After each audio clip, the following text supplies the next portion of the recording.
سلامات شكرات خمينيخن أنا وتأفيكن قني أو دعمت خوينو كولا لنا تحكيني دهم يلو لنا تترياني بس مخنياتي لتأفيكن للهو نقول لخن تجارو إرتراوين تقولني تزارو تبوملاكم ونكو عبد صحكم فاشقا كلكم دلي يا وحلا فيها جن كاس أمال تعيش نالو ما عندي تصبح ودامت دخوني هكي دخم بك ناي تمالي زنبرة شواتا قلة أركم بيلني تلعيلة كاو فيديو كارت الكنية لحاسبة كاميرا أون بس كوركو بكا جنك كادو يتفكا تايكبل تعزار وقلة دخم زلجيلني بكا كوفيلة بكا بعلو تزقرت أي تسألن شيني رتمنيتي سخونة تقاريتو كوفكو زتزول اللي إيدي تغيرو داس مالني يعني بقى أتليست ولا فويس أوفر كأتي زخونة نجارات كيريلة أجازتي زعزعت صفات لي خدامتي نهي بقدام لتحزعت أبنيرو إنه الشوستي نبقم ساعات أن أتخو الكرم تاريخ حزال كان متسيني خو أشونا تزاركو خن أنا لسرح يقولنا قلنك سرح مالتيو أي تحزاليكم ساعات أن متجب نقول سبيل مثلني أنا بتشاي يخون خوي توصلنا سبيو قم ساعات بس نسرعت الأمة تنبي لما بزحت يسب زرخ رخيم كيد عزوانا نعيلة بقى نيرا إلى عرين بيت اللي هون بقى ولخونا أمت قبل بقى أوف مالي يزدلي تعمي زهكين زهم زم الدردار حالي في الليلة درر بلو زخونا ساعات كبتنو حدا معلتي يود الليل ما يثبتني بلو مالتي نالو ما عندنا ذا تاريخ أطول كان إيه أنا خدامتين عمتكم أتيو هاي تولاني حفتخن أبو تعيات نبر ممهر كوني سنايت حدارة زي أسرحي أخابيتي بكي أهلاتني جدًا خوينني ما دونجي ندي كابز تزاربني نوح تصاني حندي جن دونجي إيه لما أنت جن ياو ممهر تخونك كني لاقي زي عمتي نسوي عيها زلا تسرح يا بيت سوي كلود إيه قال لا تحسب بقى نوح عمت يا جيرا وصعي بس مخنات تماس بقى كفقري كودي قال نوح عمت جيرا لا بزح أي تراخبي فقر البحال كاب فقرني البحال كاب تحزله نوح جزي جيرا لا ما أعرف أنا هذا أوش تعدل نبرة ودس كمزل بحال كلز بحال تفاليته هو بقى كل جزي واقعني كل جزي رحوه بقى مسكين ديني بقى علن قال يبلن نجنزب كم زي واللي أكتس قبر كان بقى قال لك مش أفكار يوه أمون جلز مثل كمو يو يعني أنا اللي حشوهم زهون خوي أمن يا بجنزب بصراحة من أنا اللي حش أعمل لني لإيه العمل يفلت أنا فلت هوياتي كان يقول نورا نتحساسوا بشو ودي أنا بجنزب كول طيب اللي إلى العمل نيرة السجن كان عنو فكرنته كمز أمون مخانو جلس سيهبني النابز مخنات تقراريبنا تقرربنا لنا فقرا عاويونا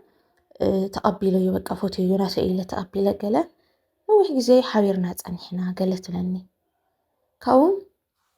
زخونة جزيسي تايم مخان دي جميل زودي مجمنا عبد الله ساعات يترهونيرا كأقول أقول خانة ساعاتس مش هتدويلات له ويزخانة نجار تفتير لك مش قال نجارس كم من قومس نار حاجة خيدو زخانة كفتت ما تفتير خيدو سمعته من أقول له قال كاو ترى أخوه أنا نمتى مالي زيت الإعلان وي دويل الكازي رخبك هاي لإز جوجق نسوا أنا سلت جوجق هو ترى نمتى تجوجق النديو تعدي أخيته متديو بقى سويل كواي بقى دنجاتس يرحق بس مخنات زي أنا لسه بقى أنا دبر إنه خيدو أما نقولنا سمعتنا رح خيدو بس مخنات زي تاخي خندزمنا من اللي بقى حرق أيوة قرأت هي حتى تبعلت فيه أنا خلنا ندخل خصك كنت بخمس إيه تفيكي قرأت جلز ولا نسي بقى هالصو تمل تبدل أيوة أكت اللي جبر هذا بتعمل مساج ونيرة أو ناعل قداي لو يوصلمو يقرطاس لزي ولا لا بقى قراء أحتيني نمتى يزيدوا ولا الليلة ما يصير ما بعلي دولا له كنا قروي فتن منامن لهن بوبود ما نعرق ميسنا نقصله فقر منامن لاتني كنا قركني موداتو تعبس قار مناي فقر تاريخي كل خن أو تسأل اللخن بخمسات كي تتقع بتعمي كتصلي الخن بتعمي مالتيو تدراجي نقاريك نقرك لما انت هنا زودي ياو ولا تتعرق ناسي إذا بهروي ساي قدفاي زي مشات كل ولا خلخو ወይ በቃ ብለይ ጥዕሞ ሰዓት ኮንከሎስ ኣየልዕለኒ እሱ ደስ ኣብልብሎ ብቻ ይልውለለይ ካብ ይፈልጥ እየ እኮ ቅድሚኡ በቃ ቅድሚ ፍቅሪ ምጅማሬ ወዲ ለየልዕለካ ትኮይነ የፍቅረካ ንካሊእ ተላቱ ማለት እዩ ምናምን ልብሉ እዞም ብቲኦር ንፈልጦም ነገር ይፈልጦም እየ ግን ምስ ወዲ ምስ ኮንኩስ ዳርጋ ክርስዖም ደልየ በቃ ሸለል ክብሎም ደልየና ካብ እንታይ እዩ ዝበሃል ሕማቕ ነገር ካብ ምሕሳብ ሓሊፈስ ምንም ክገብር ኣይከኣልኩ ነይረ ካብኡ ግን እዚ ወዲ ማለት ፐርፌክት ከምዝኾነ እዩ ከዓ ዝቐፅለለይ ፍቅሩ ክፅበክ እየ ገለ በቃ ሓላለይ ፍቅሪ ገለ እዩ ዝብለኒ ብዙሕ ነገር እዩ ዝገልፀለይ እሙን ከም ዝኾነ ምሕል ጥሕል ኣቢሉ እዩ ዝዛረበኒ ነይሩ ኣለእምን የቢለ እየ ነይረ ገለ ትብለኒ ማለት እዩ ካብኡ ኣብ ዝኾነ ግዜ እንድሕር ምሸት ለይቲ ትድውለሉ ይኹንከ ኣነ ከብደኒ ኣሎ እዩ ማለት ቀትሪ ስራሕ ስለ ዝውዕል ምሸት እየ ከውጋእካ ዝደሊ ምናምን ለገድር ምስ ኣበልክዎስ እሺ ኢሉ ብክንደይ ግዲ ማለት እዩ ምሸት ንክንደዋወል ይስማዕማዕ ካብኡስ ደው ኢለሉ ነውጋዕና ናሃለና ዝኾነ ና ቆልዓ ድምፂ ይሰምዕ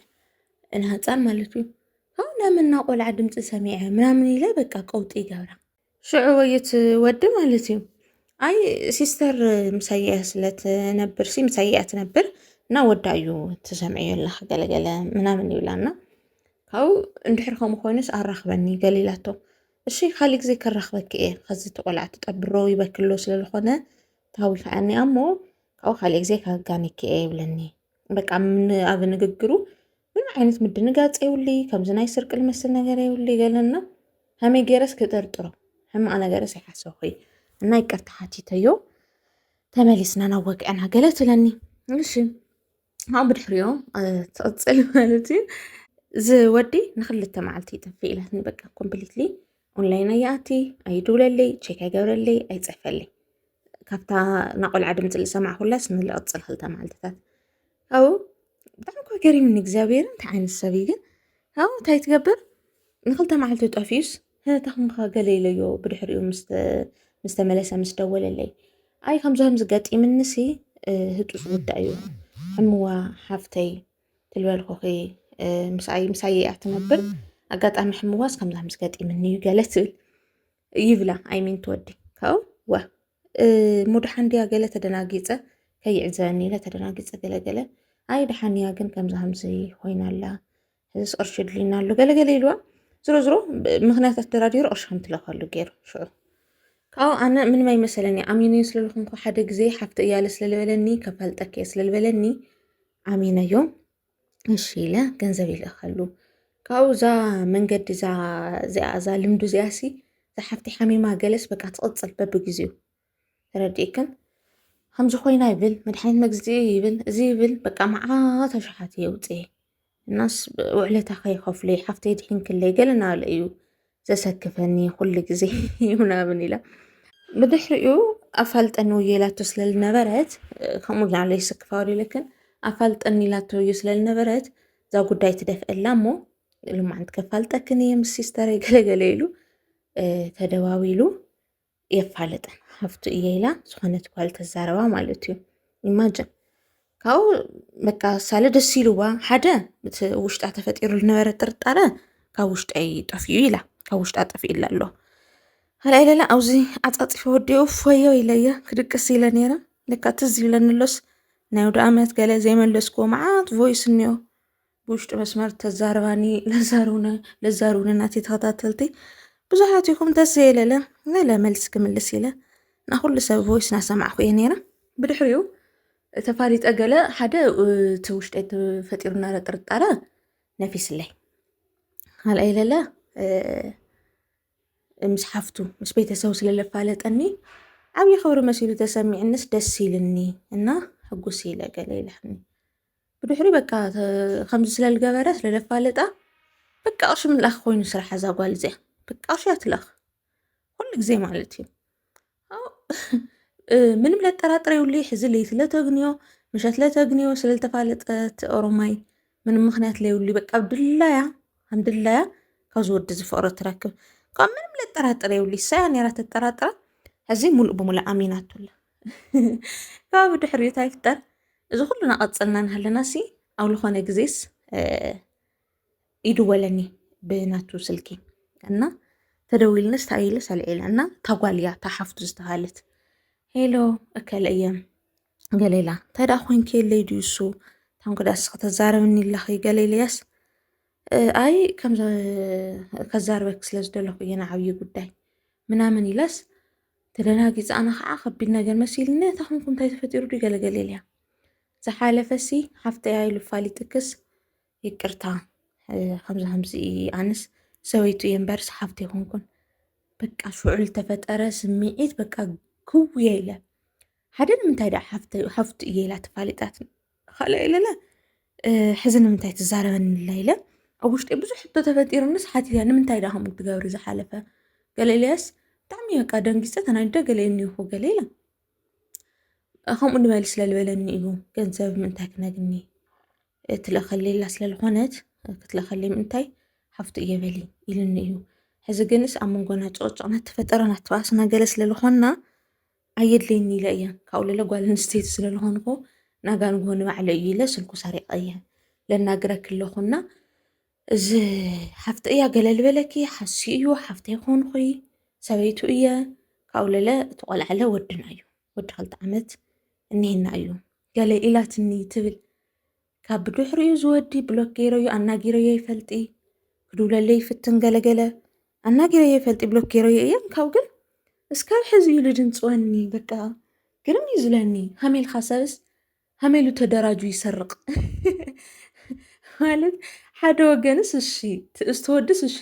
ታጓልስ ከመኢላ ንክታይ ሕማቕ ሕሶት ንክሕሱ ኣብ ልዕሊኣ ካሊእ ሰይቲ ንክድርብ ምናምን ኣይትቐንኢ ድያ ከመይ ድዩ ኮይንናሉ ማሓዳር ክብሪ የብሎም እዩ ድዩ ነብሶም ንእሽተይ ገለ ኢላ ደውጋዓትኒ ብጣዕሚ ዘገርም ወድስ ኣይእመንን ኢላ እያ ና እዚ ታሪክ ዘካፊላኒ ተዛረብለይ ክስቲ ንዘን ደቂ ኣንስትዮ ኣሕዋተይ ኢላ መምሃርን ክኾነክን እና ኣነ ክናገረሉ ደሊ ኣብዚ ቦታ እዚ ማለት እዩ ኣብ ዝኾነ ግዜ ስምዒት ከምጥርጣር ተጀሚሩ ዝስምዒትኺ ትክክል እዩ በቃ ሓቂ እዩ ብዙሕ ግዜ ማለት ሃንዲ ትለኣክል እኳ ሓሊኻ ይትሕልዩ ንማንም ሰብ ብእምነት ኣይኮነ ብርሕቐትሲ በቀረባ ንዘሎ ሰብኣይካ እኳስ ብእምነት ደረጃ ማለት እዩ እርግፀኛ ክትኾነ ይትኽእል ምንም ተልፍጠር እና ግን በቃ ብጣዕሚ ቆቋሕ ትኾን እኒአካ ብፍላይ ብርሕቐት ፍቅሪ ንዘለኽን ማለት እዩ ቆቋሓት ትኾና እኒአክን መልእኽቲ እያ ተሊኸ መሓላሊፈልክ እኒአኹ ሎማዓንቲ ኣብዚ ናመለስኩ ኢኑ ኩለኹም ፅሒፉም ለይ ነበርኩም ኩለኹም ናመለስኩልኩም እዩ ወይ ከድክም ብጣዕሚ ኢለ ድክም ሲኢለ ሕፅር ነበርክዎ እየ እምበርሲ ብጣዕሚ እዩ ዘድክም ካብኡ ክትረኽባ ንትደልያ ተሊኽን ከምዚ ታሪክ ዘለክን ብውሽጢ መስመር ማለት እዩ ቮይስ ይኽን ትልእኻለይ እሺ ኣብዚ እፎ ይብለኹ ይቐኒለይ ምሳይ ስለ ዝፀናሕክን ቻዋት